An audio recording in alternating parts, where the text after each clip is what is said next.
Once in the ancient kingdom of Oloko lived a very powerful king called King Olokolo, one of Oloko ancient kingdom. King Olokolo is the most powerful and most respected of all kings in all the surrounding kingdoms. He had great wealth, honor, and influence. In his reign, the people of Oloko discovered diamond in their great river. With the discovery of diamond, the kingdom of Oloko became even more powerful. The diamond industry brought about a lot of development, and most young men and women became gainfully employed. There was a boom in the industry that made lots of people richer and happier. Amongst the beneficiaries is a woman known as Aminatu. Her husband had just gotten a job in one of the diamond mining industry. On one particular weekend, Aminatu was in the market for family shopping. She bought clothes, shoes, and jewelries for her daughter, Mma, but nothing for her stepdaughter, Abigail. Abigail lives with her father, Joseph, her stepmother, Aminatu, and her stepsister, Mma. Her father, Mr. Joseph, had married Aminatu 7 years after her mother's demise. Since then, Abigail's life had turned for the worse. Mr. Joseph fights extremely hard to see that her daughter is well treated, but Aminatu would not give him any chance. Each morning, once Mr. Joseph is gone to work, Aminatu will take her time at making life unbearable for Abigail. Abigail, wash the dishes. Abigail, cook the food. Abigail, go to the market. Abigail, tend the garden. Abigail would do all this with only but 1 plate of food per day. Abigail rarely has time to take care of herself. She was constantly reminded by Aminatu of how unfortunate she is. On the other hand, Aminatu would pamper Mma to stupor. So as the girls grew, Mma saw Abigail as only but a slave. Every morning, Mma would sleep while Abigail will wake up, boil hot water for her. She would help her prepare for school. Mma love, bye-bye, Abigail will tell her before she goes off to school. Who are you calling Mma love? Mma will snare. You dirty slave. You are not my love. So as Mma goes off to school, Abigail will go back to her duties. One particular neighbor of theirs, Auntie Obi, will come to Aminatu and say, Aminatu, allow this girl to go to school. And who made you a supervisor of my household? Aminatu will answer her, good for nothing pocknoser. Go and mind your own business and stop pocknosing into other people's affairs. Auntie Obi was so angry at Aminatu that she came along one day to report her to her husband, Mr. Joseph. Mr. Joseph was furious at Aminatu and said, you are an evil woman. You want to limit my daughter's destiny by denying her education? Aminatu was so furious at Auntie Obi that she planned on killing her. That old woman, she said, she doesn't know she is old enough to die. I will teach her common sense. One day, as Auntie Obi went to market to sell her farm produce, Aminatu had observed her house and saw that nobody was coming. She then climbed through an opening on her ceiling and went into her house and added poison to her food. Auntie Obi had come back from the market, tired and hungry. She ate some of the snacks she bought from the market and was filled. Auntie Obi's body was so weak from her day at the market that she slept off while resting on her bed. The next morning, her soup was sad and she had to discard it. Aminatu waited in vain to hear the news she had envisaged, but Auntie Obi bounced out of her house fit the next morning. Meanwhile, after receiving complaints about Aminatu, Mr. Joseph started making sure he lives with both of her daughters and takes them to school, ever before he goes off to work. Aminatu was so bitter about the new development. This unfortunate girl have started school, she thought. This can't be happening when I am alive. As she was still thinking about it, Mr. Joseph came back with a good news from the mining company he worked. Our retirement benefits have been addressed, he said. So whether you retire or die, your family will be compensated with a large sum. Aminatu was so happy with the good news. Your company is truly the best, she said as she danced for joy. Mr. Joseph kept grinning that evening, thinking that his wife was really happy with him. On the other hand, Aminatu was excited that she could now execute her plans. She had been planning to kill Mr. Joseph in order to have free hand that she have ever wanted. Each time after planning, she will remember that Mr. Joseph is the sole breadwinner of their household. If not that he needs to be alive to provide for the family, I would have poisoned him since, she thought. So each time she had issues with Mr. Joseph, she would delay in her plans of poisoning him because of the money he provided. Now the coast is clear, she said, as soon as Mr. Joseph made her sign for his next of kin. After Mr. Joseph had submitted the document to his company, Aminatu proceeded with her plans. That fateful night, she added poison to his food. The next morning, Mr. Joseph was dead. After Mr. Joseph's burial, the company began to pay Aminatu the pension as was agreed. She now has all that she wanted. She quickly stopped Abigail from going to school and started maltreating her the more. She bought more farmlands and gardens. In the morning, as her daughter Mma goes to school, Abigail would go to the farm. When she comes back, she would do the house chores, and in the evening, she would tend the garden. Mr. Joseph now being dead, Auntie Obi had no one else to complain to. Once, Auntie Obi threatened Aminatu, saying, I'll report you to the welfare whenever I go to the city. Aminatu sneered at her, saying, Go and report now, for she knows that the welfare office is in the city and it will take time and money to draw their attention to the village of Oloko. One day, as Auntie Obi still contemplates on going to the welfare, she heard the town crier's gong. The prince of the great kingdom of Oloko had just returned from abroad and wants to choose a bride. All the young maidens are invited to the palace, he announced. In 8 market days, the process of choosing the princess of the great Oloko kingdom will commence. So all the young maidens were invited to the palace.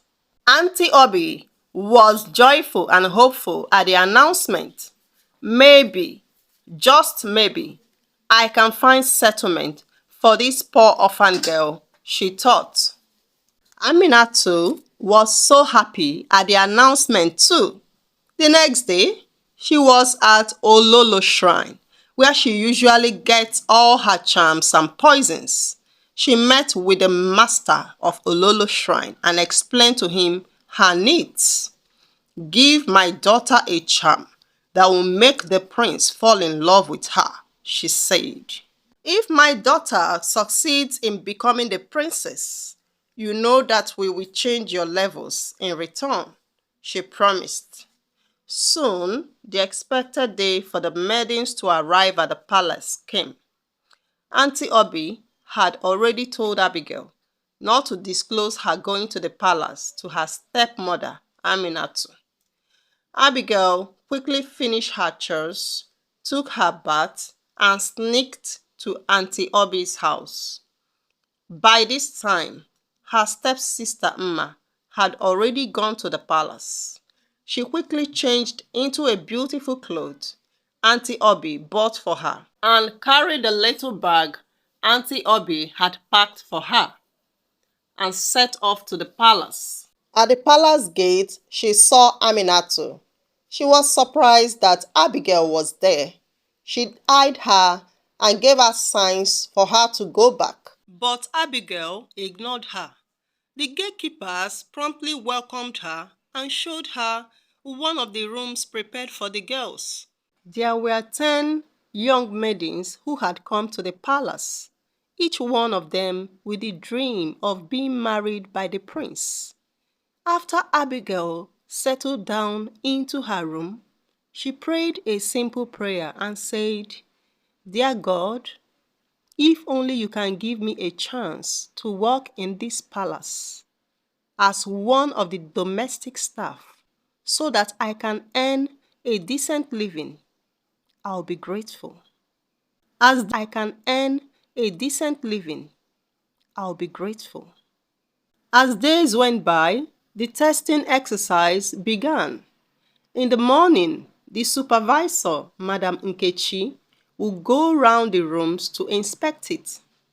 By 8 a.m., all the girls except 3 of them were awake.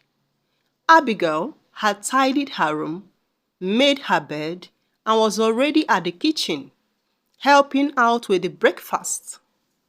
In the evening, she was there at the garden, helping out the gardener in his work. At the end of the first week, 7 of the girls were disqualified. All but 3 remained. But because Mma had added love portion to the prince's food, the prince chose her to be his bride. "You can stay, Mma. Your love is shaking my head like wine," the prince said.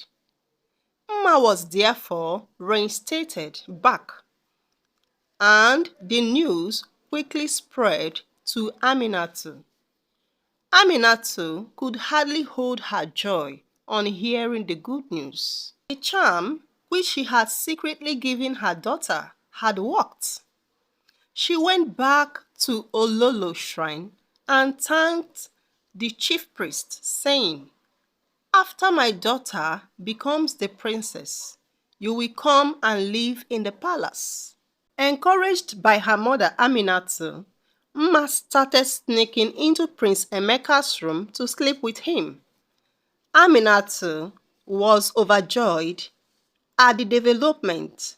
Meanwhile, Abigail still maintains her routine, waking up to help with the cooking and the chores. In the evenings, she will go out to the garden to work with the gardener.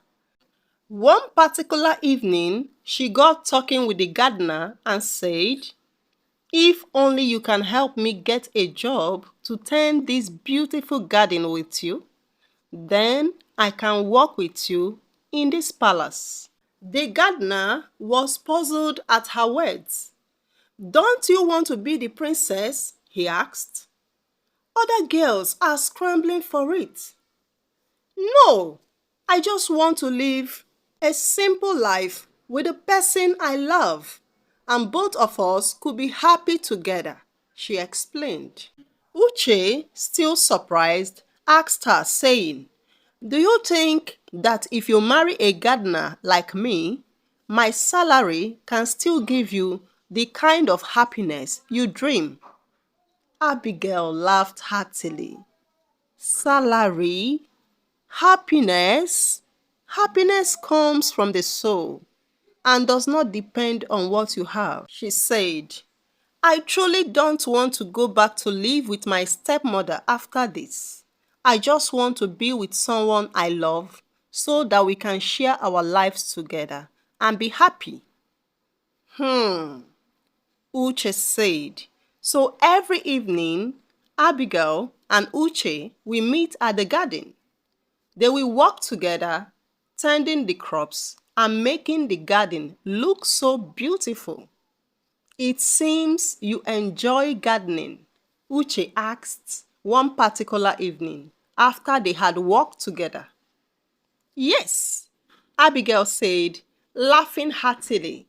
My stepmother used to think that she's punishing me by asking me to do the gardening in the evening, not knowing that I actually enjoy gardening.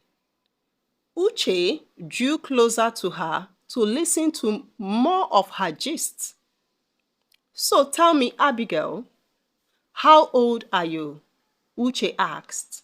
So tell me more about your family, Uche continued. Uche listened carefully as Abigail told her story. The rumor about Mma becoming the next princess of Oloko kingdom had spread all over the palace. But as custom demands, the prince must place the crown on the chosen princess on the day of coronation, without which it still remains a rumor.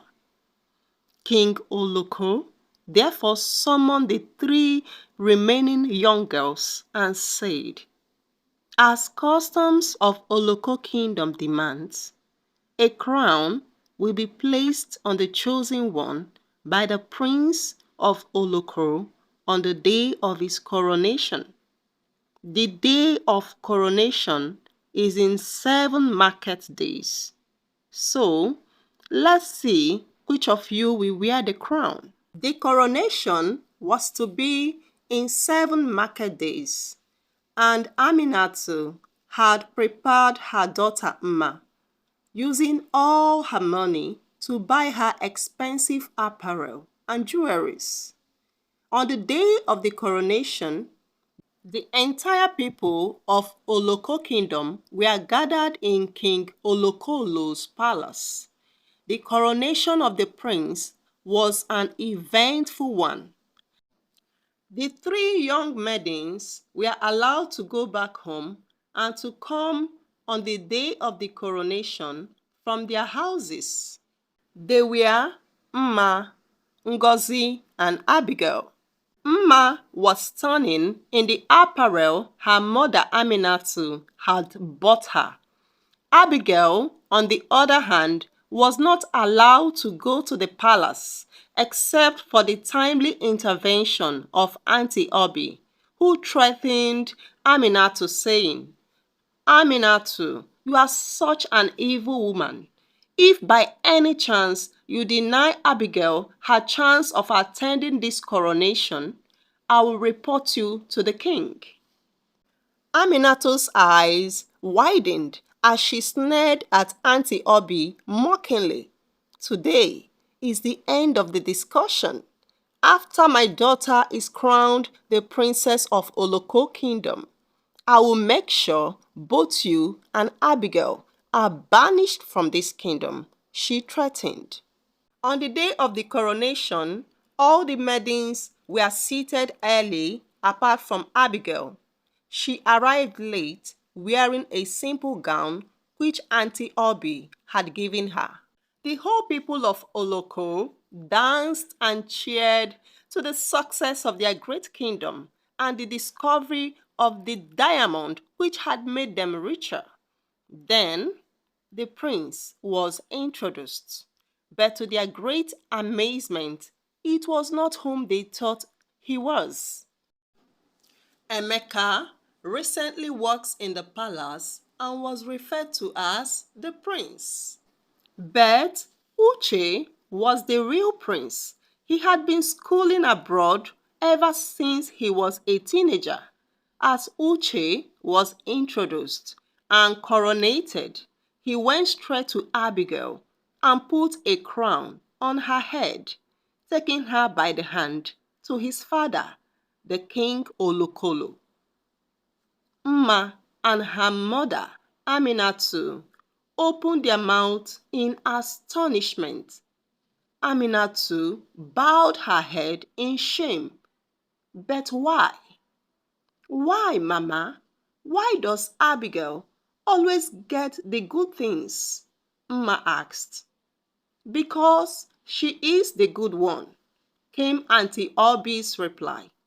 So, Prince Uche married Abigail, and Abigail went to the palace with Auntie Obi, a distant relative, instead of her stepmother, because Auntie Obi treated her more like a mother, while her wicked stepmother, Aminatu, treated her badly. Hey friends, hope you enjoyed this amazing tale.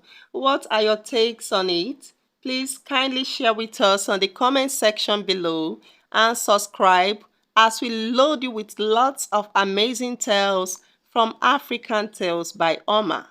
Bye bye for now.